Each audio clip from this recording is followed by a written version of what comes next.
Science and engineering আমাদের first class, এই সেমিস্টারের ফার্স্ট ক্লাস তোমাদের লেভেল 1 টার্ম 2। তো এই লেভেলের তোমাদের যেহেতু লেভেল 1 টার্ম 1 সেটাও তো অনলাইনে ক্লাস হয়েছে তাই না, রেজাল্টও দিয়েছে? স্যার রেজাল্ট দেয়নি, দেয়নি এখনো? আচ্ছা, ল্যাবগুলো বাকি ছিল। লেভেল 1 হ্যাঁ, রেজাল্ট ল্যাবের গুলা বাকি ছিল। এমনি ইয়া পরীক্ষা হয়ে গেছে তাই না, রিটেন পরীক্ষা অনলাইনে হয়েছে। শুধু ল্যাব গুলা বাকি। এই ল্যাব গুলা কি এই 17 তারিখ থেকে শুরু হচ্ছে তাই না তোমাদের? স্যার নোটিশে তো এরকম বলা আছে শুরু হবে, বাট ডিটেলস কিছু এখনো বলেনি। আচ্ছা, ডিটেলস যেটা আছে সেটা হচ্ছে 17 তারিখ থেকে তোমাদের ইয়া শুরু হবে, প্র্যাকটিক্যাল ক্লাস গুলো। তো প্র্যাকটিক্যাল ক্লাস করার জন্য তোমাদের তো মনে হয় ভ্যাকসিন নিতে হয়েছে সবাইকে। ভ্যাকসিন ফার্স্ট ডোজ কমপ্লিট না সবাই মোটামুটি এইখানে যারা আছে? হ্যালো, শুনতে পাচ্ছ সবাই? হ্যালো, জি স্যার, এক ডোজ কমপ্লিট স্যার, মোটামুটি। First dose complete? আচ্ছা, তাহলে তো সমস্যা নেই, ফার্স্ট ডোজ কমপ্লিট থাকলে সে ক্লাস করতে পারবে। আচ্ছা, যাই হোক, আমাদের এখন আমরা পলিমার সায়েন্স শুরু করি। তাহলে আমরা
আচ্ছা, আমরা যদি শুরু করি ইন্ট্রোডাকশন টু পলিমার কেমিস্ট্রির ক্ষেত্রে origins of the term polymer, আমরা এই বইটা পড়বো সবাই।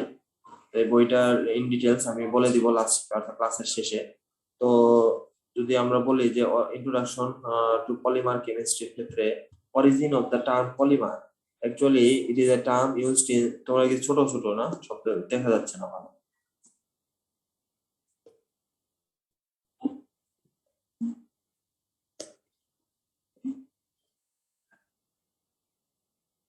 হ্যাঁ, এখন দেখা যাচ্ছে, সবাই দেখতে পাচ্ছ?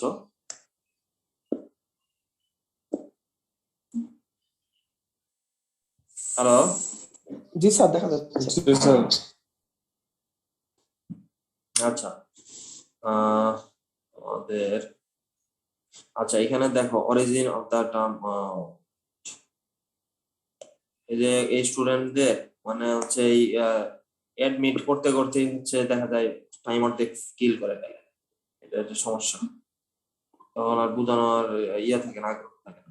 আচ্ছা, origin of the term polymer দেখো, এই যে it is a term used in since 1866. Barthelot, এই ভদ্রলোক বার্থেলট, published an article on Bulletin of the Chemical Society of styrolene, heated at 200 degrees Celsius during a few hours transforms itself into resinous polymer. এটা কত সালে? 1866 সালে। এটা long time ago. তো এইখানে বার্থেলোট নামে এক ভদ্রলোক, সে হচ্ছে কেমিস্ট, সে একটা ইন্টারন্যাশনাল পাবলিকেশন করেন আর কি, এটা bulletin of the Chemical Society of France, and সে নোট করেন যে স্টাইরোলিনকে যদি হিট করা হয় 200 ডিগ্রি সেলসিয়াসে এবং সাবসিকুয়েন্ট হিটিং এ দেখা যায় এটা একটা পলিমার তৈরি হয়েছে। তো ওই শব্দটা কিন্তু কেউ জানতো না তখন পর্যন্ত, পলিমার কি, হোয়াট ইজ পলিমার, কিন্তু সে এটা তার সাবকনশিয়াস মাইন্ডে এটা লিখছে যে পলিমার। এখন এই পলিমার কি ওই সময় কেউ জানতো না। পরবর্তীতে আরো অনেক গবেষণার পর 1920 সালে, অর্থাৎ 1866 সালে ওই ভদ্রলোক পলিমার কথা বলে চলে গেছে, আর তার কোনো পাবলিকেশন সেই কথা উল্লেখ করে।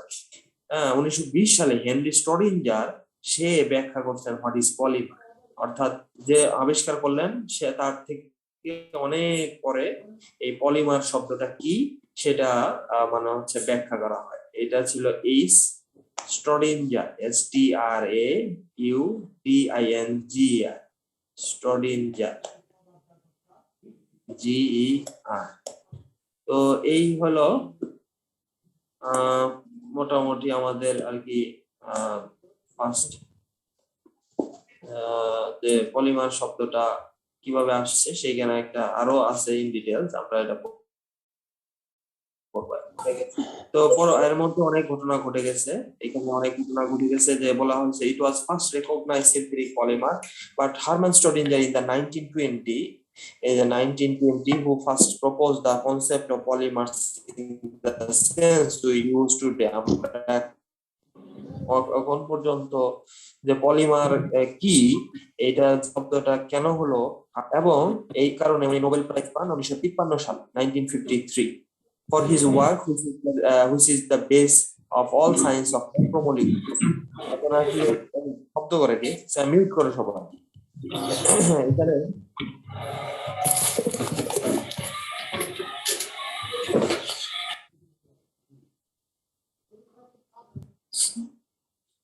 আচ্ছা, এবার আসি হচ্ছে বললো যে 1953 he got the Nobel Prize and এই সময় it is however only during the following decades that the macromolecular theory definitely replaced by the mycelium theory. অর্থাৎ ম্যাক্রোমলিকুল কেমিস্ট্রি একটা পার্ট হচ্ছে ম্যাক্রোমলিকুলার থিওরি, পরবর্তীতে এটা all science of macromolecule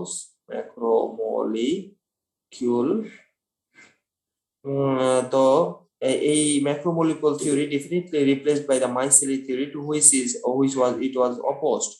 Man had always used a natural polymers in the form of textile fibers or matter. মানুষ এর আগে থেকেই আর কি পলিমার ব্যবহার করত কি কাজে ব্যবহার করত? মানুষ ব্যবহার করত তার ড্রেস হিসাবে, ফাইবারস ম্যাটেরিয়াল শেপ হিসাবে ব্যবহার করত ডিফারেন্ট পলিমার্স, বাট আর্টিফিশিয়াল যে পলিমার সেগুলা তৈরি করা হয় হচ্ছে 1920 ঠিক আগ দিয়েও সেটা তৈরি করা হয়। সেটা যে ক্রোনোলজিক্যাল যে চেঞ্জ গুলা আছে সেগুলো আমরা বলে নেই। সেখানে চেঞ্জ গুলো হলো এরকম: important stages on the history of polymers. In 1838 a compound 1838 সালে, it's a long time ago, a Payen ভদ্রলোক identifies a compound formula cellulose extracted from wood which he named cellulose. 1838 সালে সে করেন। 1844 সালে যেটা করা হয় সেটা হচ্ছে C.H. Goodyear, এই ভদ্রলোক vulcanisation of natural rubber by using সালফারের মাধ্যমে ন্যাচারাল রাবারকে ক্রস লিঙ্কিং করেন সালফার দিয়ে এবং সে টায়ার তৈরি করেন। এই জন্য এখন পর্যন্ত যে টায়ার ইন্ডাস্ট্রিতে দেখবা যে টায়ারের মধ্যে অনেক টায়ারের মধ্যে গুডিয়ার লেখা, C.H. গুডিয়ার টায়ার হচ্ছে ব্র্যান্ডেড টায়ার। এটা সেই 1844 সালে এই ভদ্রলোক এই প্রথম রাবার, ওই সময় একটা সময় ছিল যে গাড়ির বা চাকার টায়ার হিসাবে ন্যাচারাল রাবার ব্যবহার। তো ন্যাচারাল রাবারের যেটা প্রবলেম সেটা হচ্ছে মানে হচ্ছে ফ্রিকশন হলে it can be damaged easily, so that's why it needs to more strengthen of the polymer chain. So C.H. Goodyear vulcanized the polymers with the sulfur, and he got the more stronger polymer which can be replaced as a natural rubber by using the tire industry. So that's why the Goodyear tire is more popular nowadays also. And this 1846, therefore, 1846 সালে C. Schonbein prepared the first artificial polymer is called nitrocellulose by esterification of cellulose by means of nitrosulfuric acid mixture. এটা C স্কনবেইন সে artificial polymer তৈরি করেন নাইট্রোসেলুলোজ দিয়ে, যেটা কিনা বলা হয় গান পাউডার। আমাদের এখন পর্যন্ত যারা যে বিভিন্ন ওকেশন সেলিব্রেশনে আমরা সাধারণত যে পটকা হচ্ছে বিভিন্ন ধরনের সাউন্ড করে হ্যাঁ ফুটাই, সেটা কিন্তু আসলে নাইট্রোসেলুলোজ। সেলুলোজকে নাইট্রিক অ্যাসিড দিয়ে ট্রিট করা হলে নাইট্রোসেলুলোজ তৈরি হয়, যেটা কিনা এক্সপ্লোসিভ ম্যাটেরিয়ালস হিসেবে ব্যবহার করা হয় এবং বিস্ফোরণ তৈরি করতে পারে, explosive materials. 1866 discovery of polystyrene by Berthelot. এই যে 1866 সালে আমি কথা বললাম যে এর আগে কিন্তু কেউ পলিমার শব্দটা উচ্চারণ করেনি, কিন্তু এই 1866 সালে বার্থেলোট এই ফার্স্ট এই পলিস্টাইরিন এই কথা বলে। পলিস্টাইরিন পলিমার, এই যে স্টাইরিন কে 200 ডিগ্রি সেলসিয়াস টেম্পারেচারে হিট করা হলে it can be formed as a রেজিনাস polymer. এই যে পলিমার শব্দটা আসছে উনি ফার্স্ট এই শব্দটা মানে ইন্ট্রোডিউস করেছেন। 1883 artificial silk was obtained by H.D. Chardonnay by spinning of concentrated nitrocellulose solution. In 1907, first synthetic rubber polymerization of conjugated polymerization A. Hoffman. Synthetic rubber তৈরি করেন A. Hoffman. In 1910, L. Becquelin the phenol formaldehyde resin produced under the name of Beckelite. And 1910 সালে L. Becquelin কি করলেন? Beckelite তৈরি করলেন। In 1919, Henry Studinges processed the macromolecular theory, thus opening the way of the science and the technology of the polymers. Henry Studinges 1919 সালে যেটা করলেন সেটা হচ্ছে ম্যাক্রোমোলিকুলার থিওরি দিলেন এবং পলিমার কি সেটা বললেন। হ্যাঁ, এরপরে 1925 confirmation of macromolecular theory by T.H. Speckberg. He success in measuring the molar mass of polymer by ultracentrifugation. Ultracentrifugation এর মাধ্যমে he success in measuring the molar mass. In 1928, K. Mayer and H. Mark established the link between the molecular structure and crystallographic structure of polymers. And in 1933, Fawcett and Gibson polyethylene তৈরি করে। Ethylene আমরা জানি হচ্ছে ইথিলিনের monomer কি CH2 double bond CH2 ethylene. Actually এটা বলা হয় হ্যাঁ ইথিলিন বা আমরা বলি ইথিন এখনকার ইউপেক সিস্টেমে। অ্যাকচুয়ালি জেনেভা সিস্টেমে ইট ওয়াজ ইথিলিন, এন্ড এটাকে যদি একটা সার্টেন বিভিন্ন ধরনের ইনিশিয়েটর দিয়ে অ্যাটাক করা হয় with a certain catalyst, it can be formed as a polymer CH2 and then এটা হলো একটা পলিমার। এই পলিমার পলিইথিলিন আমরা যেটা পলিইথিলিন ইউজ করে থাকি বিভিন্ন প্যাকেজিং ইন্ডাস্ট্রিতে, সেখানে এটা উনি তৈরি করেন হচ্ছে ওনার নাম ছিলেন এটা ফার্স্ট সিনথেটিক পলিমার্স যেটাকে আমরা বলি কি ICI এম্পিরিক্যাল কেমিক্যাল ইন্ডাস্ট্রি ওনারা তৈরি করেন। ওনার নাম ছিলেন ফসেট, দুইজন সায়েন্টিস্ট ওখানে জব করতেন, ফসেট এন্ড গিবসন। এটা অনেক দিন আগের কথা, 1933, it's a long time ago. Now we are in 2001 and it almost finished now in October, so 2002 will start soon.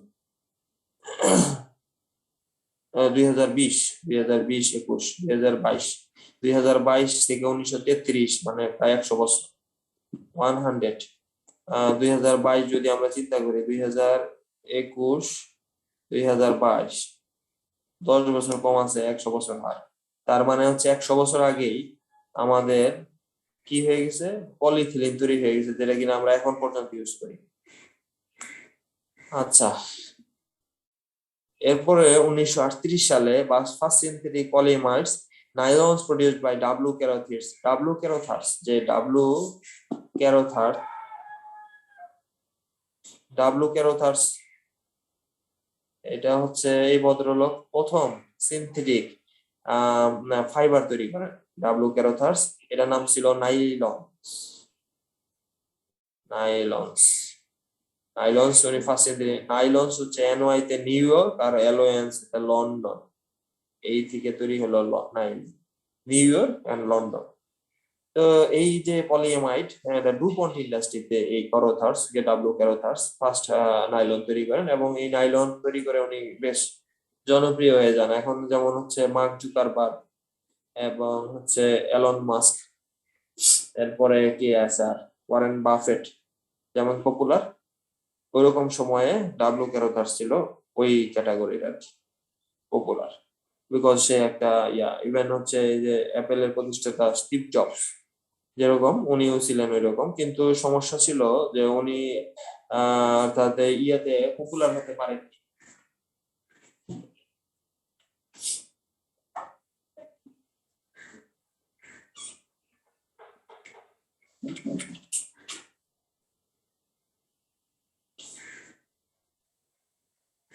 শোনা যাচ্ছে? জি স্যার, শোনা যাচ্ছে। আচ্ছা, তো উনি ওই সময় এত বেশি পপুলার হতে পারেননি কেন? বিকজ অফ দা টাইম, 1938 ওই সময়ে কি শুরু হয়, second world war. Second world war শুরু হয়। তো সেকেন্ড ওয়ার্ল্ড ওয়ারে যেটা প্রবলেম, সেকেন্ড ওয়ার্ল্ড ওয়ারের সময় যেহেতু যুদ্ধ সারা ওয়ার্ল্ডে লেগে যায়, সে কারণে সে কমার্শিয়ালি সাকসেসফুল হওয়া পসিবল হয় না। এ কারণে জাস্ট মানে হচ্ছে নাইলন তৈরি করলেন, এবং সেটা নিউ ইয়র্ক এবং লন্ডন যেসব উন্নত দেশগুলাতে তারা ব্যবহার করলেন। এই মানে সাধারণত যেগুলা হচ্ছে অনুন্নত দেশ, ডেভেলপিং কান্ট্রি এবং আনডেভেলপড যেগুলা, তারা ইউজ করতে পারেনি। 1942, P. Flory and M. Huggins proposed the first theory of the behavior of polymer solution. আসলে পলিমারের মধ্যে, সলিউশনের মধ্যে যে বিহেভিয়ার, সেটা কি ফর্ম করে, এটা সাসপেনশন পলিমারাইজেশন নাকি হলো মাইসেলি কি ধরনের ফর্ম করে, এই সলিউশনটা কি ধরনের বিহেভিয়ার শো করে, সেই কারণে ফ্লোরি এবং হাগিন্স একটা থিওরি দেন। এটা আমরা পড়বো আর কি পলিমার সলিউশনে যখন মাস্টার্সে পড়ানো হয়। কি সেটাও আবিষ্কার করা হয়েছে 1942, ইটস এ লং টাইম এগো। 1943 দ্য ফ্যামিলি অফ পলিইউরেথান, আমরা যেটাকে বলি যে আমরা যে বিভিন্ন ধরনের করি,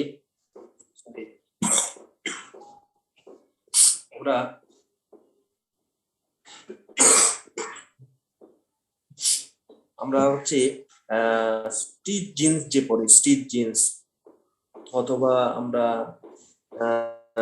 বিভিন্ন ধরনের হ্যান্ড গ্লোভস যে ইউজ করি। হ্যালো স্যার, আসসালামু আলাইকুম। হ্যাঁ বলো। স্যার আমার আইডি 50। স্যার আমার একটু নেট বারবার আপ ডাউন করতেছে স্যার, বারবার মানে ডিসকানেক্টেড হয়ে যাচ্ছি, তো এই জন্য স্যার বারবার আর কি ক্লাস থেকে বের হয়ে যাচ্ছি স্যার।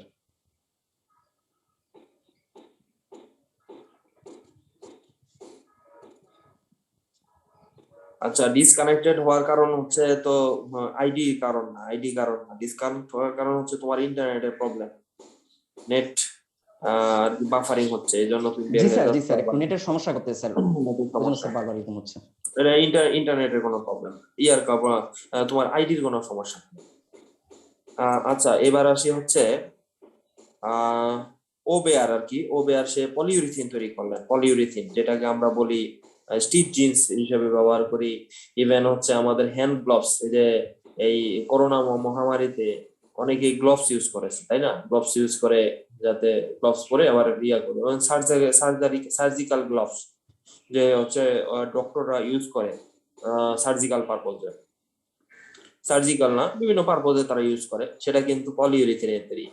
ইভেন ক্যাথেটার, যারা হচ্ছে অসুস্থ হয়, ক্যাথেটার ইউজ করতে হয়, এগুলো পলিইউরিথিনের তৈরি। 1947, এবং ইভেন এই পলিইউরিথিন দিয়ে আর্টিফিশিয়াল হার্ট, আর্টিফিশিয়াল লাংস তৈরি করা হচ্ছে। এটা অনেক মানে হচ্ছে রিমার্কেবল। অনেকে বলে যে আসলে পলিমার আমাদের সমাজে, আমাদের সোসাইটিতে ভালো অবদানের চেয়ে খারাপ অবদান করছে। কেন? এনভায়রনমেন্ট পলিউশন হচ্ছে, কিন্তু এইটাও মাথায় রাখতে হবে যে আমাদের সিভিলাইজেশন, এই সিভিলাইজেশন, মডার্ন সিভিলাইজেশন হতো না যদি এই পলিমার আবিষ্কার না হতো। আমরা সকাল থেকে ঘুম থেকে উঠি, দেখো কত পলিমারের ব্যবহার করি। সকালে ঘুম থেকে উঠেই দাঁত ব্রাশ করি, তো দাঁত ব্রাশ করতে গেলে আমি যে ব্রাশটা ইউজ করি সেটা একটা পলিমারের তৈরি ব্রাশ, এটা নাইলনের ব্রাশ। আচ্ছা, ব্রাশ ইউজ করার পর আমি কি করলাম, আমি হচ্ছে আমার ফেস ক্লিন করি, ফেস ওয়াশ ইউজ করি। তো এই ফেস ওয়াশের যে কন্টেনার সেটা একটা পলিমার। ফেস ওয়াশ ইউজ করার পরে আমি হচ্ছে গোসলে যাই, তো গোসলে আমি যে বাকেট ইউজ করি সেটা একটা পলিমার। এটা এই যে হচ্ছে ইউজ করি শাওয়ার নেওয়ার জন্য, শাওয়ার জেল, সেটাও পলিমারের একটা কন্টেনারের মধ্যে থাকে। তারপরে কি করলাম, বা ওয়াশরুম থেকে বের হয়ে যে টাওয়েল ইউজ করি, সে টাওয়েল একটা পলিমার। তারপরে কি করি, হচ্ছে ক্রিম, একটা কম চিরুনি দিয়ে আমার চুল করি, তো এই কম যেটা করা হয় সেটাও একটা পলিমার। মানে আমার লাইফের A to Z একটা, মানে সকালে ঘুম থেকে শুরু করে রাতে শোয়া পর্যন্ত সব জায়গায় আমরা পলিমারের ব্যবহার করি। যদিও এনভায়রনমেন্টালিস্টরা বলছে যে পলিমার সমস্যা, পলিমার প্রবলেম, কিন্তু এটা ছাড়া কি আমরা আমাদের জীবন কল্পনা করতে পারি? আমাদের যে ল্যাপটপ, আমাদের যে কম্পিউটার, আমরা যে মোবাইল ফোন ইউজ করছি, সেগুলা কি পলিমারের তৈরি নয়?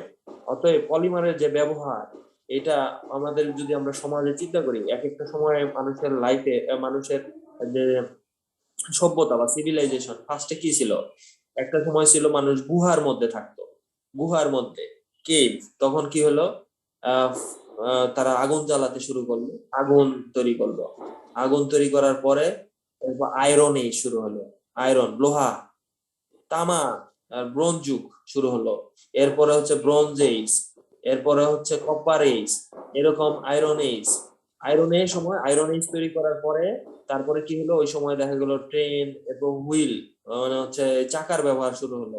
মানুষের যোগাযোগ ব্যবস্থা, আগে এক সময় ঘোড়া দিয়ে চলতো, এরপরে গাড়ি ব্যবহার শুরু হলো মানুষের লাইফকে আরো বেশি মুভ করার জন্য। তারপরে কি হলো, আরো বেশি লাইফকে মুভ করার জন্য ব্যবহার শুরু হলো এরোপ্লেন।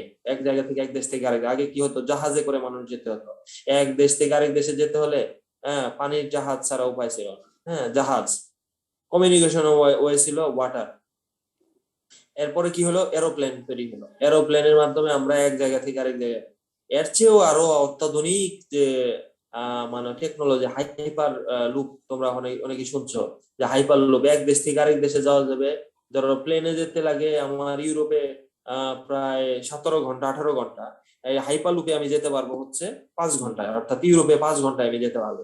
ওর মধ্যে ভ্যাকুম থাকবে না, ভ্যাকুম কন্ডিশনে থাকবে, ওয়াটার এয়ার থাকবে না, অর্থাৎ মুভ করা যাবে খুব দ্রুত।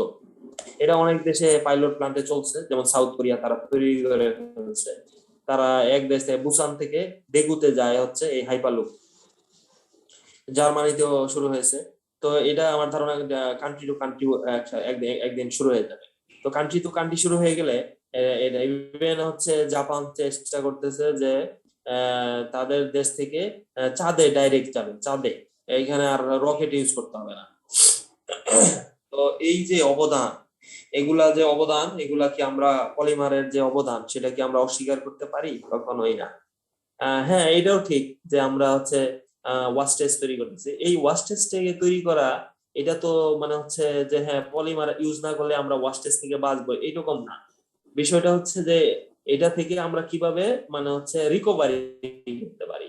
যেমন হচ্ছে একটা প্লাস্টিক বোতল আমরা ফেলে দিলাম, ফেলে দেওয়ার পর সেটাকে আমরা যদি আবার রিকালেক্ট করে এটাকে ইলেকট্রিসিটিতে কনভার্ট করতে পারি, তাহলে সেটা কিন্তু আমাদের জন্য বেনিফিট হবে। তাহলে কি হবে, কার্বন এমিশন বাড়বে না, গ্লোবাল ওয়ার্মিং কমে যাবে।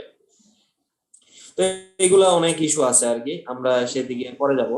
এখন সবাই শুনতে পাচ্ছ তো সবাই? জি স্যার, ক্লিয়ার।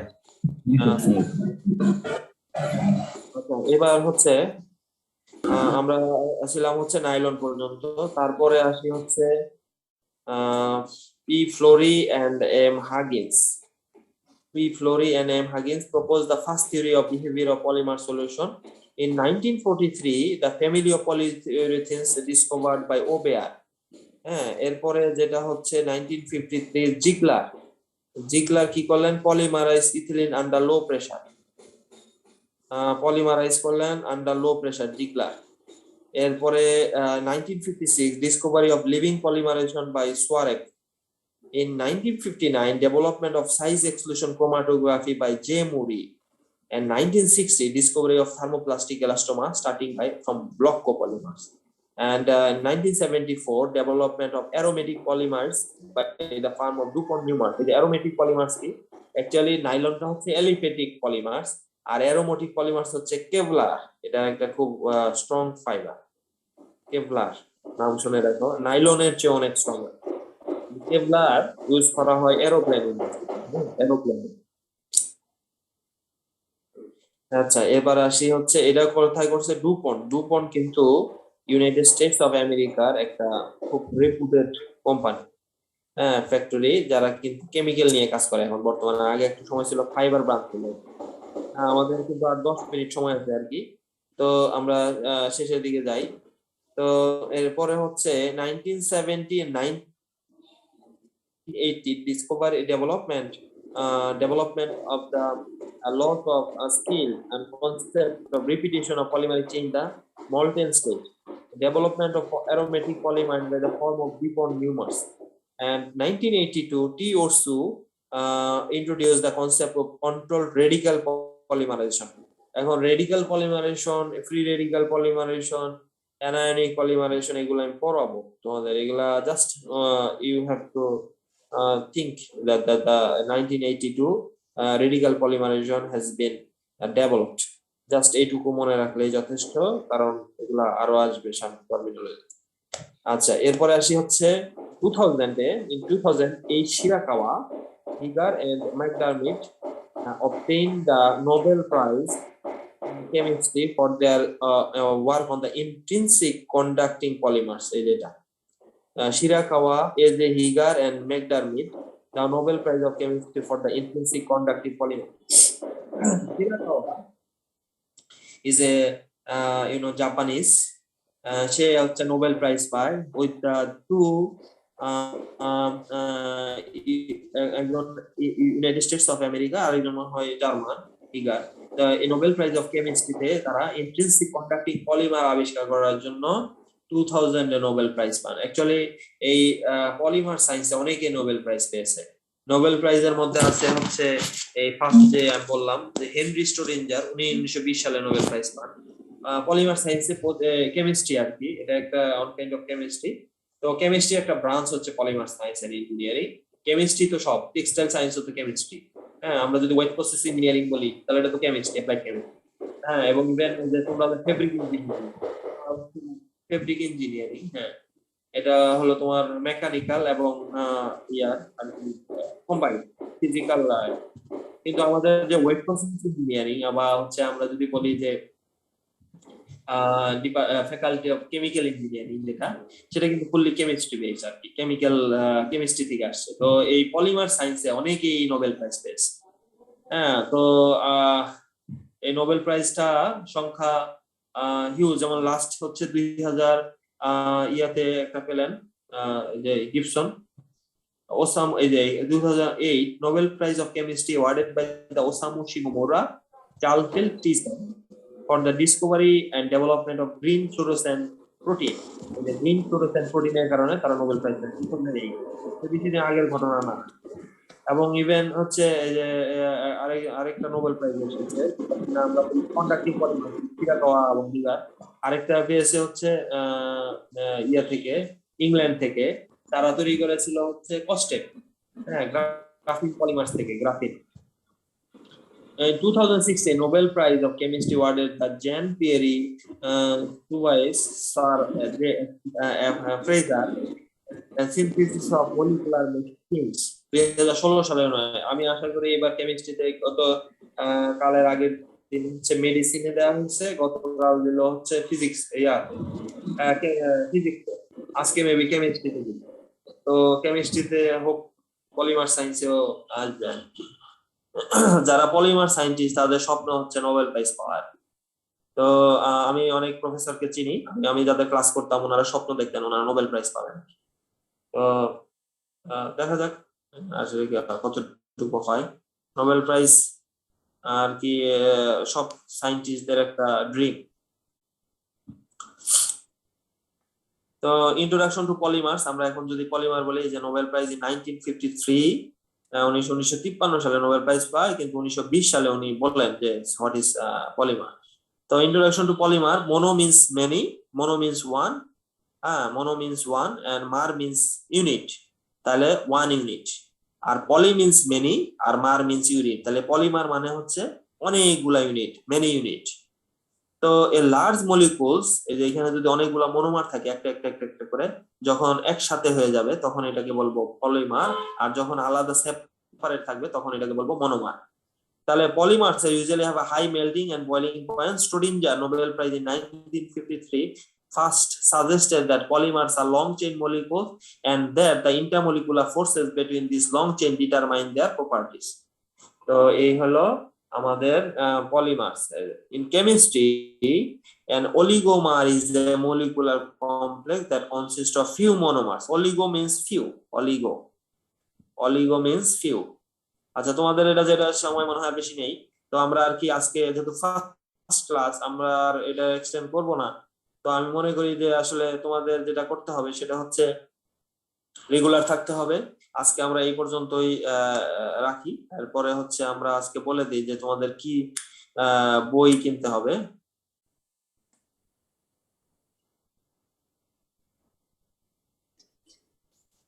আর কয় মিনিট আছে দেখো তো?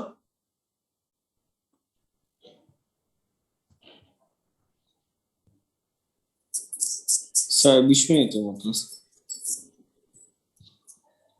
20 মিনিটের মতো আছে। আচ্ছা, আর polymer science and engineering classroom, এরপরে হচ্ছে advanced polymer science and engineering fabric, oh my god, classroom, polymer science and engineering industrial production engineering. আচ্ছা,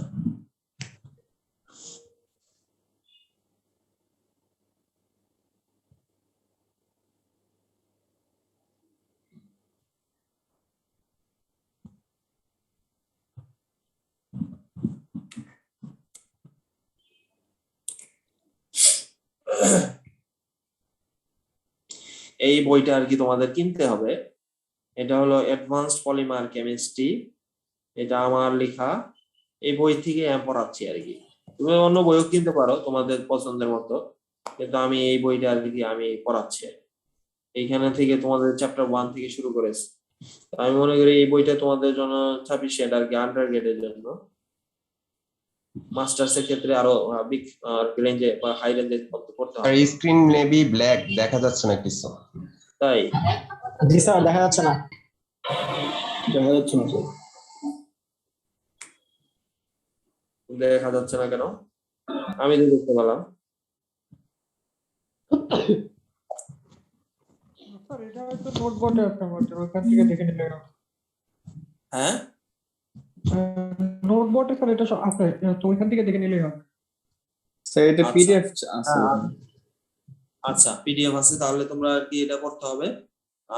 এটা গেল একটা। আর একটা বিষয় হলো যে প্রতিদিনই আমরা, আজকে যেহেতু ফার্স্ট ক্লাস, আমরা আর এটা দীর্ঘায়িত করবো না ক্লাসটা। তো আমরা চাই যে এই ক্লাসটা আর কি তোমরা কন্টিনিউ করো নেক্সট বুধবার। আবার তোমাদের কি একটা ক্লাস আবার পরে আছে, তাই না? পলিমার সায়েন্সের নাকি আরেকজন টিচার যে নিবেন? স্যার ম্যাথের ক্লাস আসতে 11:30, আর ক্লাস নেই স্যার। আচ্ছা আচ্ছা, তো আমাদের মনে হয় টাইম আর কি 10 মিনিট দেখা যাচ্ছে। এখন দেখা যাচ্ছে? দেখো তো।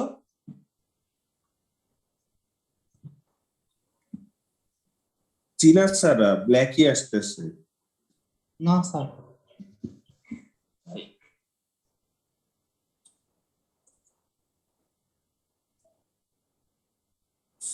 আচ্ছা আচ্ছা, যাই হোক, তোমাদের আমি এটা করে দিই, সেন্ড করে দিই। হ্যাঁ,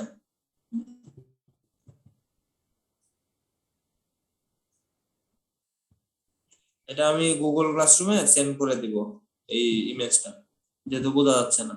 আচ্ছা, এখন আসি হচ্ছে আমাদের